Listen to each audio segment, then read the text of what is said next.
Hi. Good morning. Welcome. It's not good morning everywhere. I need to stop saying that. Good morning here in Australia. Hello and welcome. Go for it. Yeah, okay. So we want to address this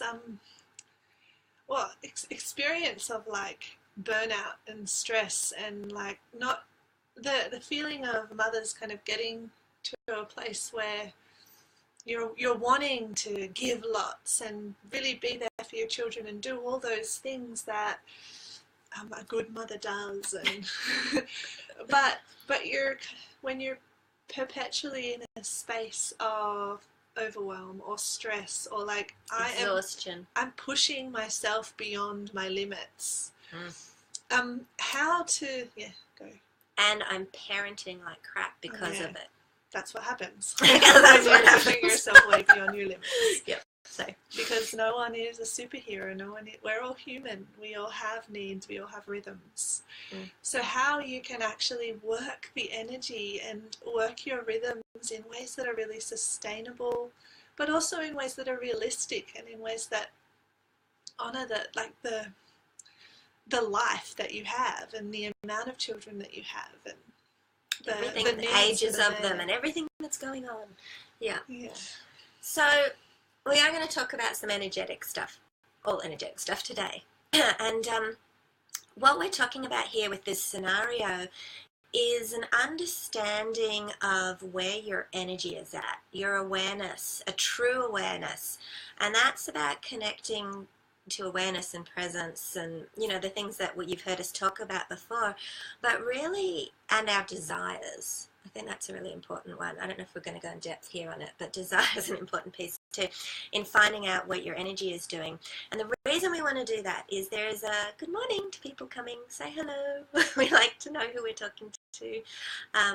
Hearts. Thank you. So what is going on here on an energetic level? And we want to bring this up and we want to talk about, so at the fundamental level, your energy on a horizontal plane, on a relational plane, can go in two directions, okay? Your energy is either going to be in a state of expansion and projection, so you're in expansion. What does expansion feel like? You're enthusiastic, you want to start new projects. You have energy. You want to get the kids doing new stuff. You out in the world. You want to engage with people. You want to, feeling optimistic and enthusiastic. You want to give your energy out. Yeah. Okay. So you're in expansion, or your other direction is you're in contraction. Your energy needs the tide is turned on your energy, and you actually need to. It wants to flow inwards. You need to be receiving. What does contraction feel like? You feel way more sensitive. You feel like you actually need the nurturing. You need to take time away from the busy world. You need to kind of go a bit inward. Yeah, you don't want to go out of the house. You don't want to answer your text messages. You really just want to not be present. You're tired. You're often a bit more sensitive. You're a bit more fragile in general. You're in contraction in those spaces. Your energy, as it cycles, it naturally cycles between these. Think of your in-breath and your out-breath. You're naturally cycling between out-breath and in-breath all the time, expansion and contraction. Okay, that is always happening for every single person on the planet, and everyone cycles differently all the time. We are going to talk about how you can cycle a bit faster as we go through. But you're going all the time between in-breath and out-breath. And that's beautiful, and that's like it's the rhythm. It's a natural rhythm, healthy rhythm of life, just like with breath. You cannot breathe out endlessly. At some point, you've got to breathe in, or you'll die. Like you've got to keep going. Kate, wow, hello, beautiful girl. So you've got to do. You're either expanding or you're contracting, and at some point, you have to take a breath in. That's just going to happen. And so this leads us to, how do you manage that? Well, we've been missing you too, honey. We were just talking about you this morning, actually. You're called Mother's Awakening. Oh, yes, you are called Mother's Awakening. That's going to get really confusing. Okay, so how do you manage that? There's a word out there in the energetic new age, spiritual, personal growth worlds, flow. And Kaya and I really basically practice and live flow in everything we do. But what really is flow? When people talk about it, they often mean flow is, I'm in flow, they mean I'm in expansion and I'm going with the energy, yeah? Life's just so going so great, I can like do anything, everything's going so well in all the ways that I'm engaging with the world, which is in flow in expansion. Which is flow in expansion. However, when they go into contraction, they're like, I'm not in flow. And there's a couple of things that can happen. The first is you can be in flow whether you are in expansion or contraction. What flow means is you're working with the natural direction that your energy is currently in. That's what flow means. You're going with the direction of the energy, whether you're in expansion or contraction. Okay, so just wrap your head around that. So a lot of the time, contraction feels crappy or out of flow because you're fighting it. You're not going into contraction. Your energy wanted to turn like a week ago, and you're still, I'm expansion. I've got to ignore that. Getting shit done. I got all this stuff that's got to happen. I got to stay on.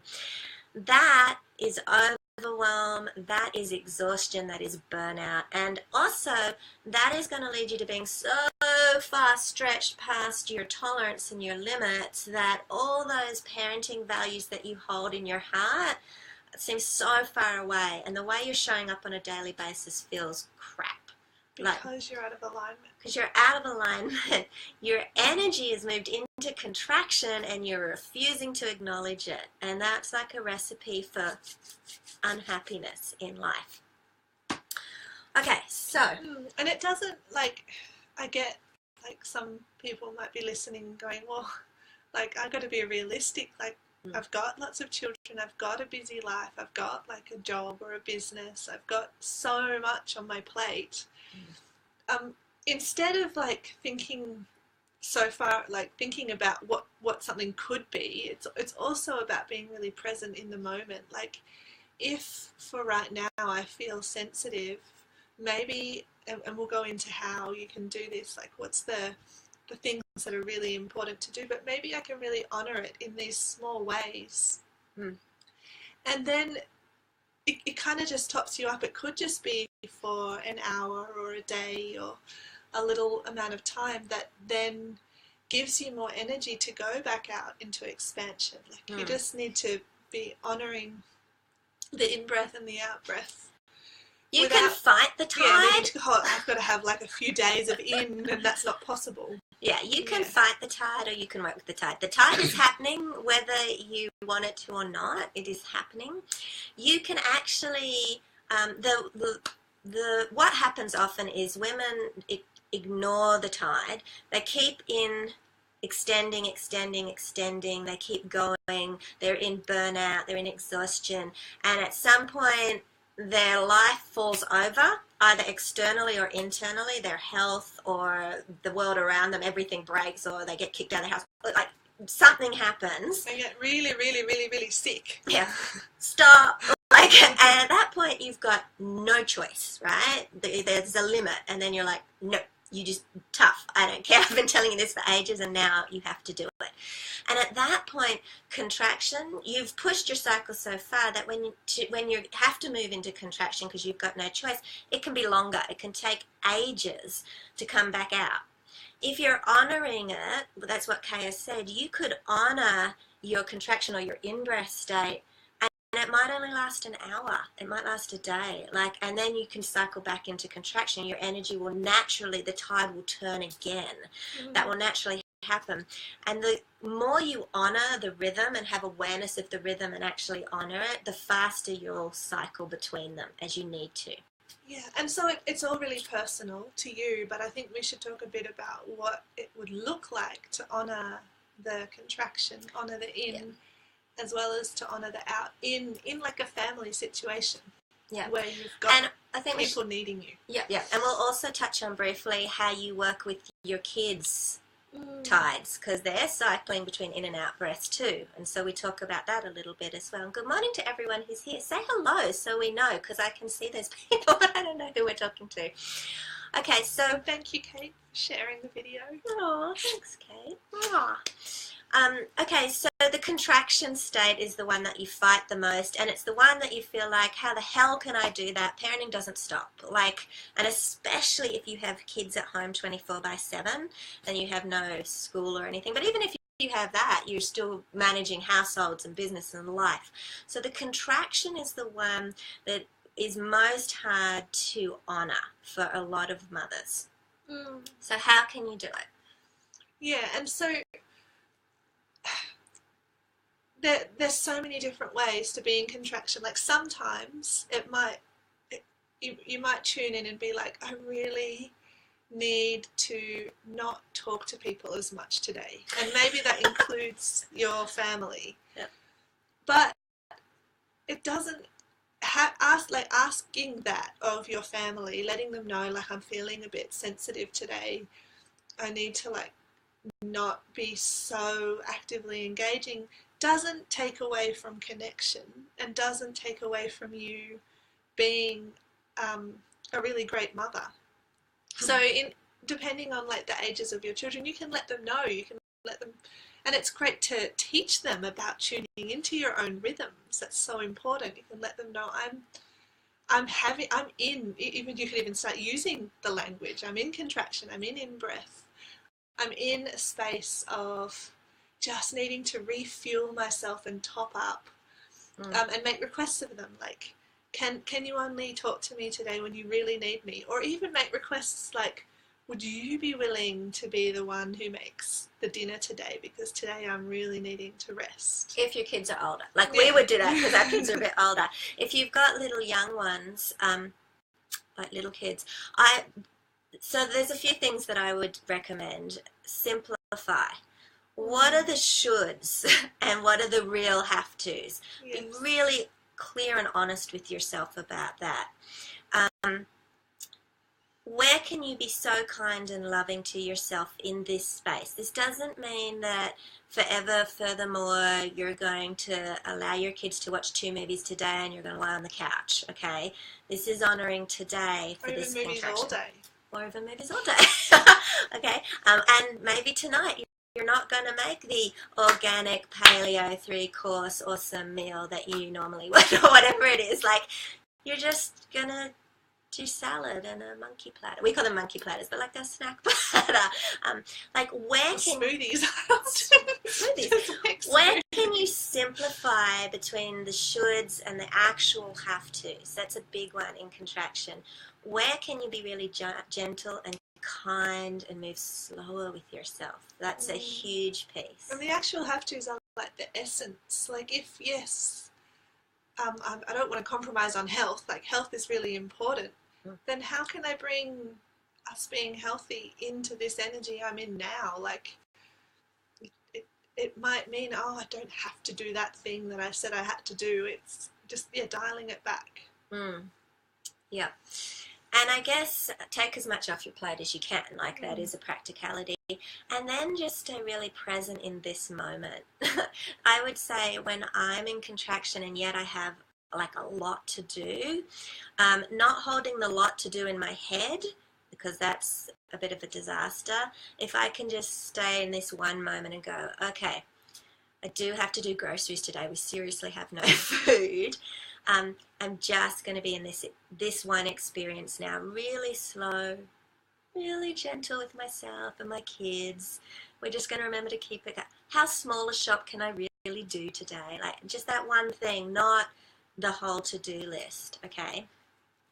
Any other suggestions? Do other people have suggestions for how they do contraction with family around them? Like, how they slow down when they really do need to slow down, how they go inwards when they really need to go inwards? Because I would love to hear more suggestions on that one.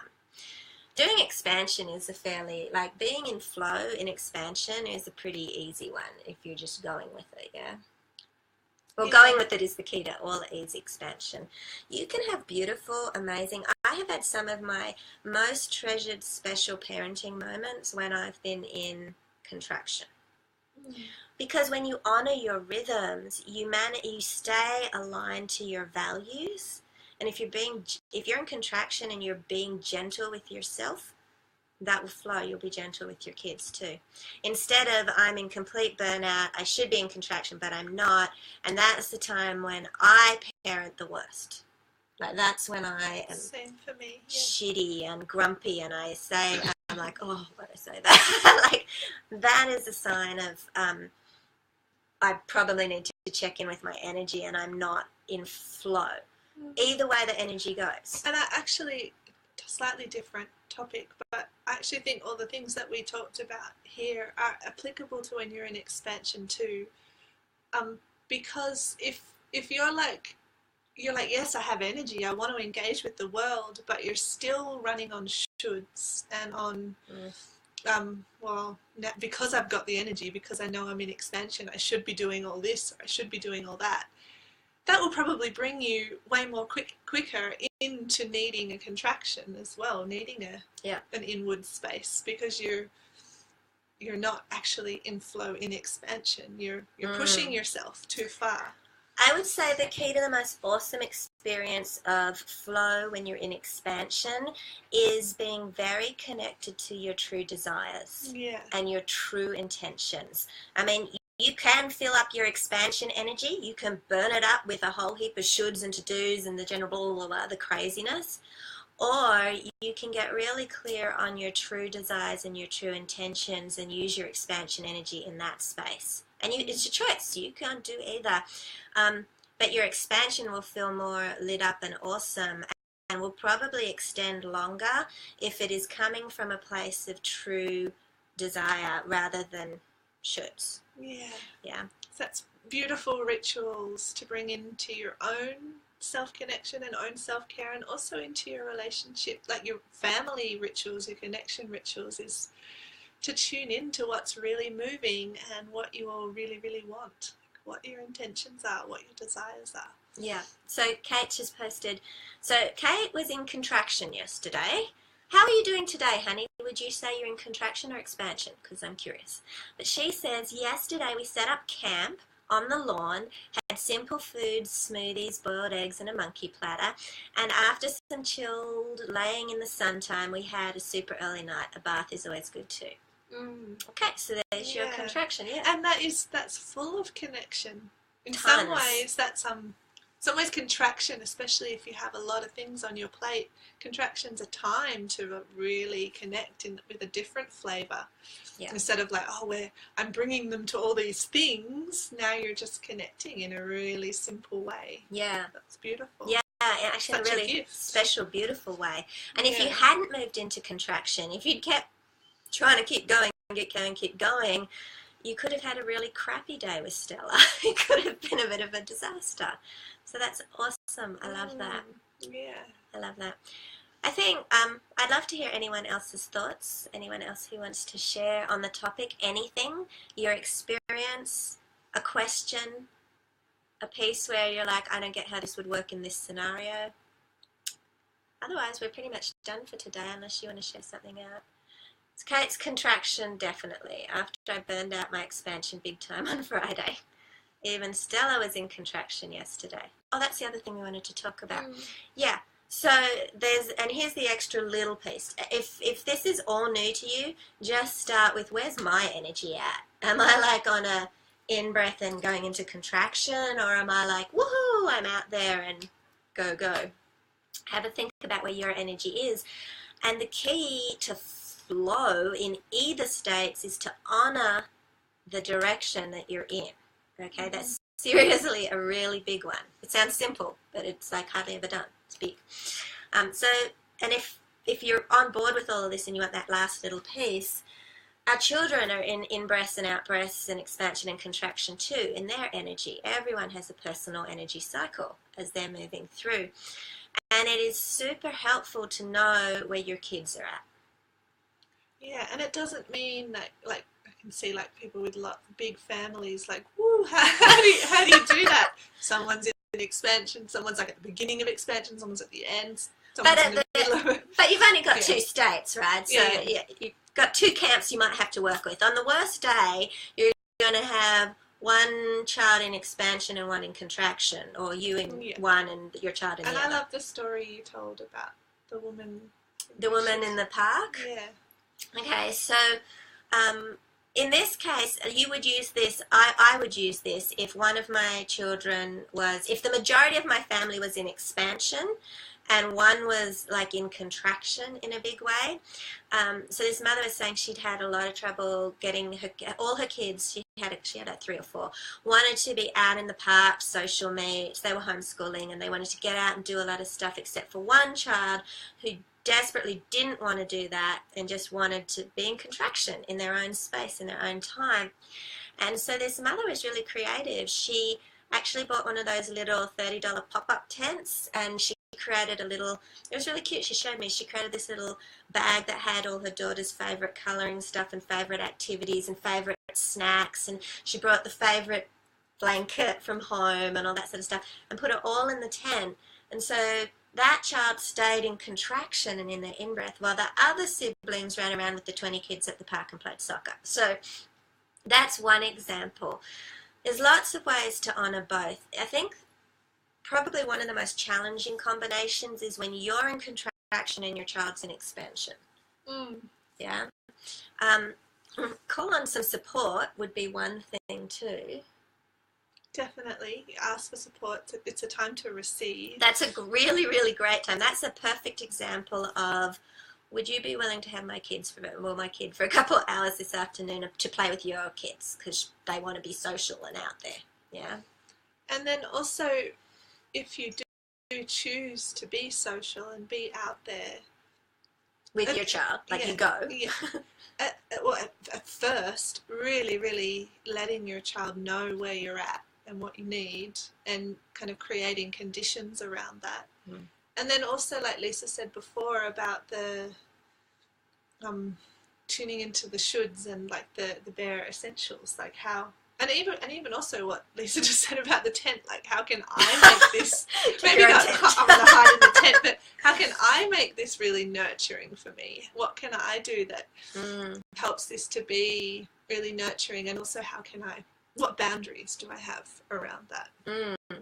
So when I'm in contraction and my kids want to be social, some of the things I do is I hope that it's an outside activity, and I find some sun to go sit in. I have really cool friends who are like so accommodating. If I said, I'm not in good space today, they'd be like, so cool, honey, go do your thing. They would totally say that. I crochet. Like I could go and crochet in the park, or I don't know, I'm getting into mala making. I could go make it, but like I would take something that was nourishing to me, and I'd probably sit with my friends still, but I probably would just be kind of more, I sometimes take a book. Yeah. And that's also a really clear way of saying, well, I'm not engaging because I'm reading a book. Not focusing. But yeah, so how can you honour your state and your child's state? Because basically, if you want to come into flow where everything feels like there's more ease, where you're parenting in alignment with how your heart tells you want to parent, all of those things are flow in the context of parenting. You've got to honour the direction that your energy is cycling in at the moment. Are you on an in-breath or an out-breath? According to the tide, are you coming in or going out, And if you're in expansion, woohoo, go yeah you, you've got the energy. Pick the things that are really meaningful to you from your heart and not your should list. Don't waste your expansion energy and burn it out quickly on a bunch of shoulds. And the contraction, honour it. Be loving to yourself. Simplify wherever possible. I guarantee you some of your most beautiful parenting days will be when you honour contraction. Like you will. It will be beautiful. Yeah. Oh, hello, Anne. New to this site. Yay, well, welcome. Do you have anything to offer me as I deal with 2 daughters, 18 and 20, who are trying to grow up and away? We are really experiencing friction that seems centered on them expecting me to be the same mum I was 5 to 10 years ago. I feel we have all grown and changed, and it's hard for all of us to adjust to new rules. You're really experiencing friction that seems centered on them expecting me to be the same mum I was 5 to 10 years ago. I would love to hear what they're expecting from you. Yeah, because I need a little bit more. I'm kind of curious about that, but yeah, there's definitely. And also, what are you expecting to be different as well? Like, what would you like to have different right now, and what would you like to keep happening? Like, what are your desires in that too? Yeah, I think getting really clear on what everyone's expectations are. You probably have a bunch of expectations that you actually, and your daughters, haven't all communicated. Like, that's sitting there like, I totally expect mum to be doing my washing, or whatever it is. That hasn't been clearly communicated. And so I think there needs to be, get clear first what your expectations are. Ask them to get clear on what their expectations are. And the other piece is the wants and needs in there. Like, what do you want and what do you need? And it sounds like you have a bit of an intuitive sense that there's like kind of like a rite of passage, that there's a shift happening where you've got different dynamics going on. So in order to kind of create a different story, create different dynamics, like we just said just then, you really need to get clear on the stories that are running underneath. You can't just expect that, oh, it will just be different now. You need to bring those expectations up to the surface so everyone's really aware of them, and then you can rewrite something. Like, how do we want it to look now that the girls are actually becoming adults? Like, how do we want to rewrite our family story, rewrite like our agreements?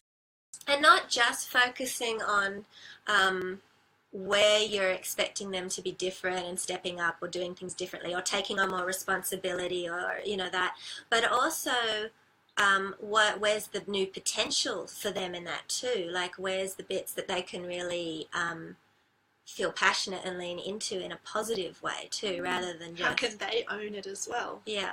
And the other side of that is, and what do you want to keep and anchor as your rituals? There might be one or two that have to morph a little bit. They're not going to look the same as when they were 3, but there might be pieces that feel integral to your relationship that you also want to evolve, but hold. Yeah. I think that it is definitely different dynamics, and we don't know how to learn them. So it's a new learning curve for everyone. Yeah. I like we said before, definitely bringing everything up to the surface, especially because, well, I mean, you can do this with any age as well, but especially now that they're adults, like, that they need to have just as much responsibility and ownership and sense of empowerment around this new experience as you. So it's got to be a collective process. So brainstorm, like, what are my expectations? What do I truly want and need? And what am I really feeling around this? And get clear from them what that is for them, and bring it all up to the table. And then you've actually got material you can work with, and then you've got stuff that you can create. Yeah. And if you've all got wants sitting there that you're a little bit clearer on too, you might create some really amazing new rituals that honour the relationship where the 3 of you are now, which could also be really cool. So there's potential there in all the directions. I know you're saying the dynamics are different. Yeah. They do that at every stage, don't they? Always change. Oh, what, 20 years at least? Yeah, so you're well familiar with the idea that there's always new, as they're growing, there's new dynamics always coming up. But this one obviously feels like a bit more of a sticker. More one that we've got to work through. We have, neither of us have actually gotten to that space yet. No, we've got the beginning of teenage years. So you're kind of at the other end of the journey.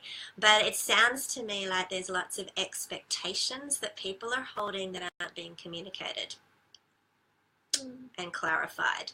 They're just being assumed to be the status quo, and it's creating resentment and conflict and crap. And if you want to message us at any point, we could share some other resources that we have. I feel the toughest thing in regards to talking is there are so many emotions that come to the surface all at once, leading to an overwhelming blister of anger, sadness, hurt, and fear. Yeah. Yeah, that doesn't sound very unusual in situations like that. And for me personally, in my family, I find creating really clear containers around something like that is helpful. Like, we're kind of going to have like a family meeting where here are the ground rules, where when someone is sharing what's going on for them, almost like having a talking stick or something, but it's their turn to share what they're feeling. And everybody else, your role, here's what all of our roles are. Your role is to receive what they're feeling, to hear what they're feeling, to reflect back what they're feeling. To try to understand. To imagine what it's like to be feeling what they're feeling. Not to agree or disagree with, but just to understand. Yeah. And in the container of that meeting or that conversation, letting everyone know that it's absolutely vital that we make sure that there's space for everyone to be heard, not just for one person. No one's needs or feelings is any more important than anybody else's. Maybe you might choose the person who obviously kind of has their feelings the strongest at the moment, like they might not be able to hold space for somebody else. You might let them go first, but everyone has space, and that's a ground rule for this conversation. Yeah. And you probably are not going to get to the final resolution. If there's a lot of emotional stuff coming up, that might be the total goal of the conversation, is to hear everyone's emotions and get clear on what everyone's feeling. You might not even get to all the solutions and stuff straight away if there's a lot of it. I think that speeds up. I think the more that people have the space to share how they feel in a conscious way rather than just blaring at people. Without even going to but that doesn't fit in with what I'm feeling. How do we actually create a solution? Don't even go there yet. Just listen to understand each other. What would it be like to be in their shoes right now, to be feeling what they're feeling, to the point where everyone can get to, I really get it, I hear you. It doesn't mean that you'll have everything your way or I will have to be ignored. It just means that I get what's going on for you. Yeah. And I think you probably, if there's a lot of emotional stuff coming up, then I think that's probably that's got to happen first before you get to the expectations or the solutions or the rituals moving forwards, the changes you want to make. None of that will really land if there's a lot of emotion not processed first. So it may be a bit of a journey, a bit of a process, but always start with the emotional space and clearing first. Yeah, it's amazing what can happen when everyone feels really seen and really heard and like their feelings and their experience matters. Yeah. Often, a lot of the conflict kind of shifts. Yeah. And then you get to a point where you can actually be more kind of civil and actually work together as a team because you felt and heard. That's such a foundational need, is to be seen in your experience, to be gotten in your experience. And especially, and for you, your girls need to, that's why that container and everyone's turn and the groundwork, the container for the whole thing is important. Your girls are adults now, and they're at an age where they should absolutely be able to hear you in that fully and work to see your point of view and try to understand what it is for you as well. Okay, so don't just do it for them. It's really important that they hear what's going on for you as well. So all equal inside the container. And I know we've throwing heaps at you. We've diverged up from our topic. We have, but that's fine. I have one more thing to say for that. Even though ideally when people are sharing what they're feeling, ideally it would be good to just share from the I, this is the emotion that's moving through me. I'm feeling really angry, I'm feeling really frustrated, I'm feeling resentful, whatever is there. But it's also likely, and not only your children, possibly also you as well, possibly anyone, it's also likely that sometimes especially when there's big stuff that's been going on between people, for it sometimes to turn into a bit of blame and a bit of like, you did this to me and blah, blah, blah. So another part of the ground rules is the person who's sharing, yes, to an extent, try to come back to yourself. What's really going on for you? What are you feeling? But everybody else also, don't take it personally and listen underneath. Like, you know, it doesn't help to then go, I did not do that, and start a conversation. Have the agreement that when they're saying that, what are they actually feeling? What's underneath that? Yeah. What's really going on for them? Yeah. So if you're in the listening side of things, you're receiving or hearing to understand, not to reply or agree or any of that. Or defend yourself. No, none of that. You're just trying to understand what's going on for them. Where are they coming from? That's it. And if you're empathy. Yeah. And if you're speaking, you're trying to be clear in your experience. I'm feeling this. I'm wanting this. This matters to me because, like, keep it on you rather than you did this and it blah blah blah blah. And I hate when you do that because that will become, you'll set the other person off into a really defensive space and no solutions will come. Yeah. All right. Okay, so I hope that helps, Anne, and if you want to connect with us further, just message us on our page or whatever and we'll point you towards... It's lovely to meet you. It is lovely to meet you, and we do have a lot, we used to teach a lot of conflict resolution and conscious communication, so we do have a lot of things that we can send your way. Well, we've got 5 people here just chatting. This is a long live for us, but we're off topic. If anyone else has got an open question that they want to throw at us, go for it. We do have some time. And on the replay too, you can ask us anything. Yeah, absolutely. We're always here, always wanting to be of support and help. Our original topic of flow and honouring your in-breath and your expansion and contraction, etc., I think we covered, unless you bring up a question about it. Thank you, everyone. Yeah. Kate, are you still here, honey? I don't even know if Kate's still here. You're so welcome, Anne. So welcome. Okay, well, everyone's been quiet on their end, and I don't just want to talk for the sake of talking. No, have a giantly long video. All right. Okay, so much love, everyone. Thanks for being here today. We are doing another live Wednesday. It'll be about this time. Maybe a tiny bit earlier, but it'll be around this time. And we would love to connect with you, bring all your questions. We don't even know what our topic is yet. We have been spending several lives answering questions on the topics of our energetics and understanding the energetic level to parenting. And I feel it's kind of weird and a bit crazy that it's not more commonly discussed. I mean, think about how people talk about energy and manifesting and abundance and health, and yet few people are talking about it in their experience of motherhood and parenting and navigating all of that.